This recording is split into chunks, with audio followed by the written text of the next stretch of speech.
스웨덴은 푸틴을 심각하게 불안하게 만드는 매우 중요한 조치를 취했습니다. 러시아는 전장에서 효과적인 결과를 내는 몇 안 되는 무기 중 하나인 활공폭탄을 곧 잃을 수 있습니다. 이 폭탄들은 우크라이나의 2023년 방역을 멈추게 했고 우크라이나가 아브디우카 주변에 방어선을 구축하는 것을 막았습니다.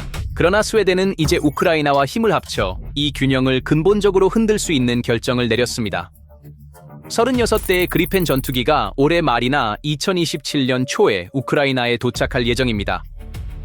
이 중 16대는 기부이고 20대는 유럽연합 대출을 통해 판매되고 있습니다. 사실 젤렌스키는 최근에 모든 150대의 항공기를 매우 가까운 시일 내에 획득하기를 희망한다고 밝혔습니다. 모든 150대의 전투기를 신의 가호가 있기를 우리는 충분히 가질 것입니다. 그리고 이 전투기는 전선에서 다각적인 이점을 제공하여 러시아 군대에 매우 심각한 피해를 입히고 있습니다.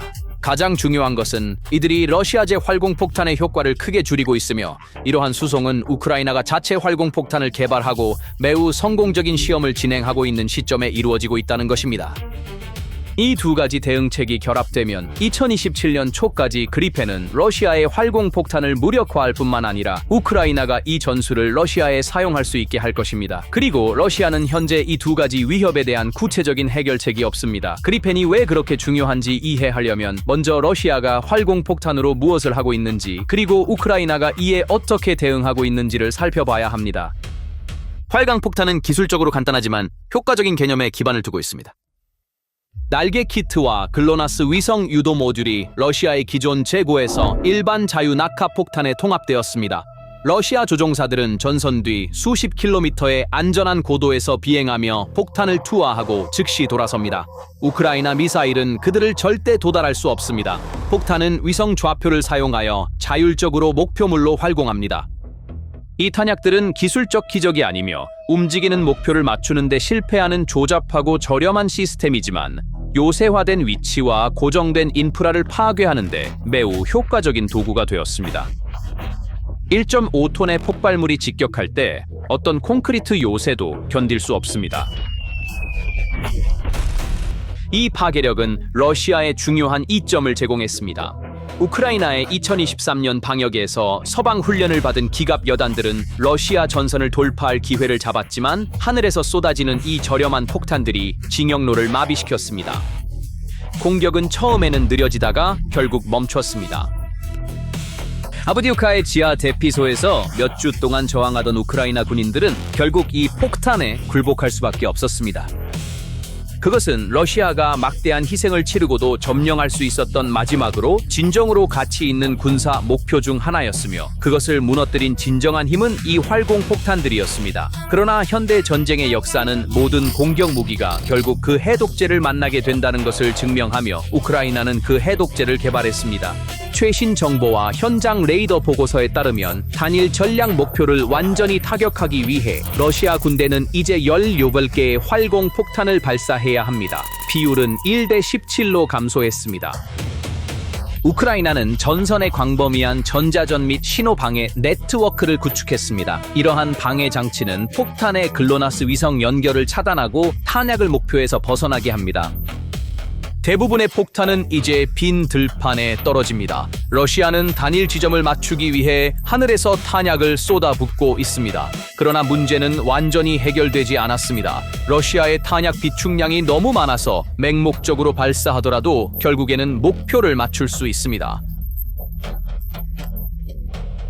이것은 여전히 우크라이나 총참모부에게 심각한 골칫거리입니다. 진짜 질문은 우크라이나가 영토를 탈환하고 싶다면 이 활공 폭탄 압박을 어떻게 극복할 것인가입니다. 그리펜은 바로 이 전술적 교착 상태를 해결할 공식을 가져오고 있습니다. 푸틴의 공중 우세는 세 가지 근본적인 이점에 기반을 두고 있었습니다. 사거리 우세, 고정 기지에 대한 우크라이나의 의존, 그리고 일방적인 깊은 타격 능력. 기리펜은 이 세 가지를 하나씩 해체할 수 있는 힘을 가지고 있으며 첫 번째는 사거리 균형에서 시작됩니다. 기리펜의 가장 중요한 타격력은 항공기 자체가 아닙니다. 그것은 탑재한 미사일입니다. 그 이름은 MBDA 미티어입니다. 현재 우크라이나의 F-16은 AM 라임을 탑재하고 있으며 사거리는 100km에서 160km입니다. 러시아의 수-35도 비슷한 범위에 있습니다. 균형은 대략적으로 같습니다. 메토는 우크라이나에 유리하게 이 균형을 깰 수 있습니다. 사거리는 150에서 200km이지만 진짜 차이는 엔진에 있습니다. 일반적인 미사일은 로켓으로 발사되어 연료가 소진되면 마지막에 속도가 느려집니다. 메토는 램제트라고 불리는 엔진을 사용합니다. 이 엔진은 공기를 끌어들여 지속적으로 추진력을 생성하며 목표에 도달할 때까지 최대 속도를 유지합니다. 결과는 탈출이 사실상 불가능한 구역이 생기며 이 구역은 AMRAAM의 3배입니다. 국제전략문제연구소는 메터를 서방 전투기에서 가장 강력한 공대공 미사일로 묘사합니다. 전장에서 이는 수-35 조종사가 그리펜이 자신을 조준하기 전에 타격을 받을 수 있음을 의미할 수 있습니다.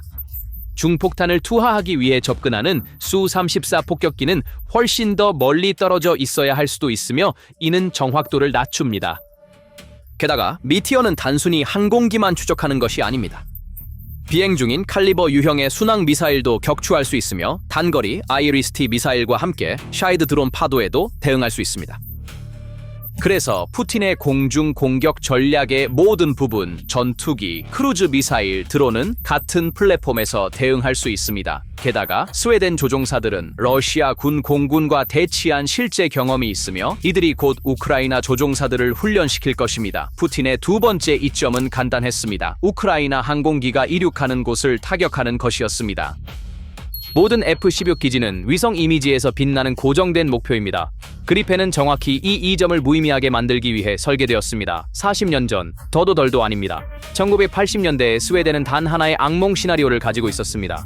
소련이 전쟁 첫 시간에 모든 비행장을 공격하고 경납고를 파괴하고 활주로를 사용할 수 없게 만들 것입니다. 스웨덴의 대답은 급진적이었다. 공항이 필요 없는 항공기 BAS-90 교리가 이렇게 탄생했다. 800m 고속도로 구간에서 이륙, 한 대의 차량에 들어가는 도구 세트로 유지보수, 징집된 인원도 운영할 수 있는 간단한 설계. 숫자는 이 차이를 분명히 보여줍니다. 그리펜의 착륙, 연료 보급, 재무장, 재이륙 사이클은 단 10분이 걸리지만 F-16의 같은 사이클은 30분 이상 걸립니다. 비행 시간당 약 10시간의 정비가 필요하며 F-16의 평균 15에서 20시간과 비교됩니다. 적은 인원, 쉬운 배치, 더 많은 비행 시간. 스웨덴 국방부 장관 존슨은 이 철학을 한 문장으로 요약합니다. 그리펜은 수적으로 우세한 적과 싸워야 할 수도 있는 나라를 위해 만들어졌습니다. 압박 속에서 분산된 기지에서 작전을 수행합니다. 아침에 고속도로에서 이륙하고 정오에는 숲 가장자리에서 연료를 보급하며 저녁에는 완전히 다른 지점에 착륙합니다. 러시아가 어디를 공격할지 예측하기가 점점 더 어려워집니다. 그들은 가장 비싼 미사일을 빈 활주로에 낭비할 수 있으며 이러한 작전상의 유연성은 러시아가 단일 협조 공격으로 지상에서 우크라이나의 공군력을 파괴할 위험을 완전히 제거합니다. 이륙 지점이 알려지지 않은 항공기의 진정한 위험은 공중에서 싸우는 상대가 아니라 지상에 무엇을 운반하는가입니다. 그리펜-N은 한 번의 임무에서 2개의 스톰 섀도우 순항 미사일과 자기 방어를 위한 공대공 미사일을 모두 탑재할 수 있습니다. 양방향 전투 능력.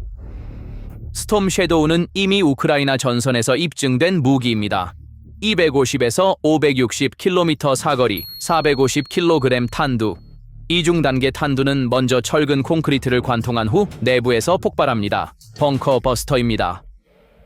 지금까지 스톰 섀도우는 수호이 24와 F-16에서 발사되었습니다. 둘 다 고정된 기지에 의존했습니다. 러시아는 발사 지점을 예측할 수 있었습니다. 그리펜은 이 계산을 깰 수 있습니다. 같은 미사일이 이제 아침에 고속도로에서 이륙하여 전혀 예상치 못한 방향에서 나타나는 플랫폼에서 발사될 수 있습니다. 따라서 푸틴의 세 번째 이점인 깊은 타격 비대칭성, 즉 나는 너의 깊이를 공격할 수 있지만 너는 나의 깊이를 공격할 수 없다는 우위가 약화되기 시작할 수 있습니다. 스톰 샤도의 사거리를 지도에 표시하면 우크라이나의 공격 지리적 범위가 크게 확장됩니다. 크림반도와 본토를 연결하는 회랑, 자포리자에서 마리우폴까지의 선이 이 범위 내에 있습니다.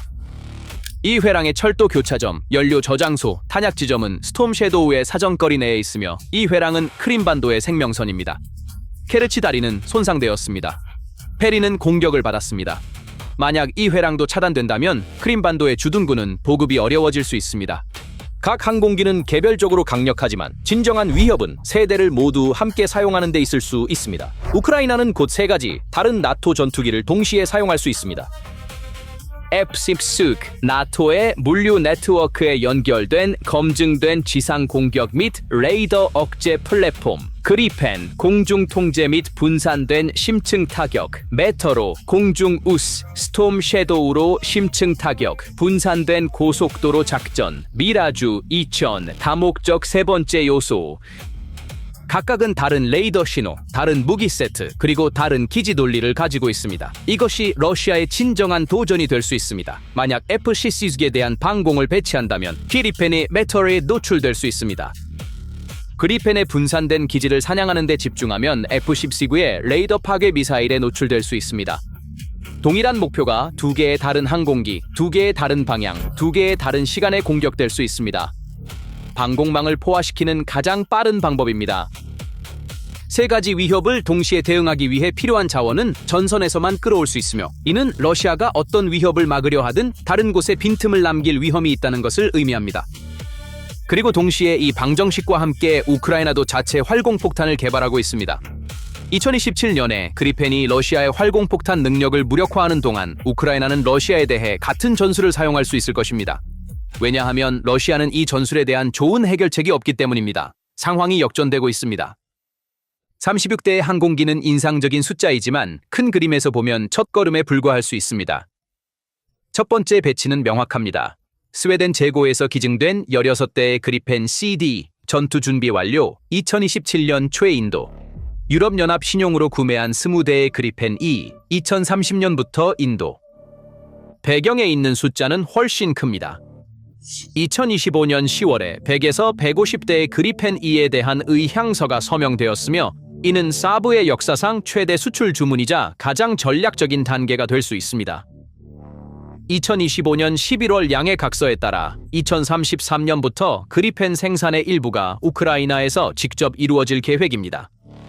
실현된다면 우크라이나는 전투기를 구매하는 나라에서 생산하는 나라로 변모할 수 있습니다. 그러나 솔직히 말하자면 이 변화는 하루아침에 일어나지 않을 것이며 러시아가 가만히 있지는 않을 것입니다. 첫 번째 그리펜 CD는 2027년 초에 도착하지만 조종사 전환 훈련에는 6개월에서 9개월이 걸립니다. 첫 번째 전투 임무는 이르면 2027년 말에 가능할 것입니다. 그리펜 E의 완전 작전 능력은 2031년에서 2032년입니다. 러시아의 공군력은 여전히 큽니다. 수백 대의 수호이 35와 수호이 34, 여전히 효과적인 S-400 시스템, 그리고 러시아는 메터에 대한 새로운 전자전 시스템, 분산된 기지를 탐지하기 위한 첨단 위성 감시를 개발할 것입니다. 모든 기술적 이점에는 대응책이 있을 수 있지만 전략적 신호 자체는 이미 작동하고 있습니다. 러시아는 이미 미티어와 스톰 섀도우 위협을 고려해야 하며 조종사를 재훈련하고 방공망을 재배치해야 하며, 이러한 준비를 위한 자원은 다른 전선에서 끌어올 수 있습니다.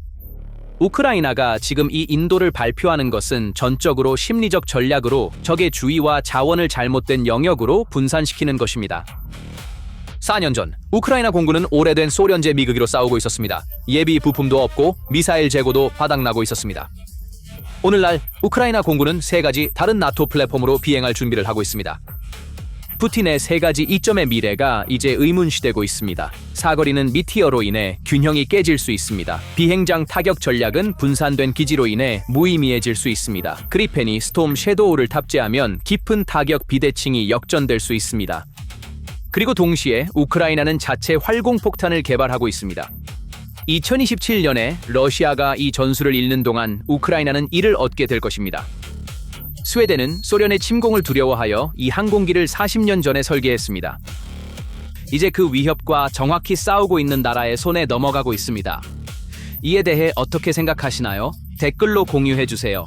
채널을 구독하고 알림을 켜서 PPR 글로벌의 최신 분석을 받아보세요. 저희를 선택해주셔서 감사합니다. 영상은 여기서 끝이지만 저희의 분석은 계속됩니다.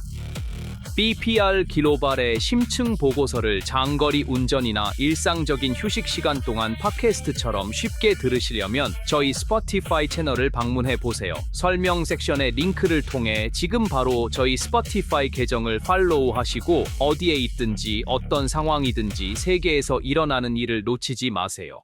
놓치지 마세요. 놓치지 마.